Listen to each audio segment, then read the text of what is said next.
Mga katrops, welcome back ulit sa aking channel, Sports React PH. At ngayon nga ay pag-uusapan natin ang balitang pakikipag-agawan na rin naman nga po ng Golden State Warriors kay Robin Lopez.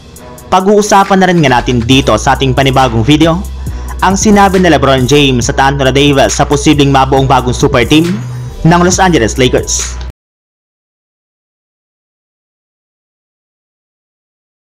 May ilan nga po mga katrops na mga fans ng Golden State Warriors ang hindi kumbinsido sa kanilang ginawang desisyon na hindi paggawa ng trade noong nakarang araw.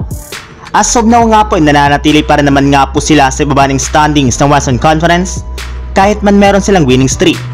Subalit basa rin naman nga po sa naging pahayag ng kanilang general manager na si Mike Dunleavy, huwag rin naman nga na po mag-alala dito ang kanilang mga fans since pinangako nga po nito na mag-focus na nga po sila sa pagkuha ng mga bagong player na available ngayon sa buyout market. At kabilang nga po sa mga player na target na nga po nila ditong kunin ay walang iba kundi si Robin Lopez na kakawave pala ng San Antonio Spurs matapos siyang i-trade dito ng Milwaukee Bucks. Para nga po sa mga hindi dyan nakakaalam mga katrops, mismo mga fans na nga po ng Warriors ang nakakapansin na isa nga po sa mga kahinaan ng kanilang team ay ang kanilang frontcourt na dapat nga na po nilang pagtunan ng pansin at ayusin sa pamamagitan ng pagkuha ng defensive big man katulad na lamang ni Robin Lopez. Samantala, punta naman tayo sa ating sunod na pag-uusapan sa sinabi ni LeBron James at Anthony Davis sa posibleng mabuong bagong super team ng Los Angeles Lakers. Para nga po sa inyong kalaman mga katrops, matapos nga pong magtala ang lahat ng mga starter ng Lakers ng 20+ points sa kanilang game laban sa Pelicans, ay sila na nga po ang kauna-unahang team sa history ng NBA simula taong 1993 na nakagawa ng ganyang klaseng stats o numero.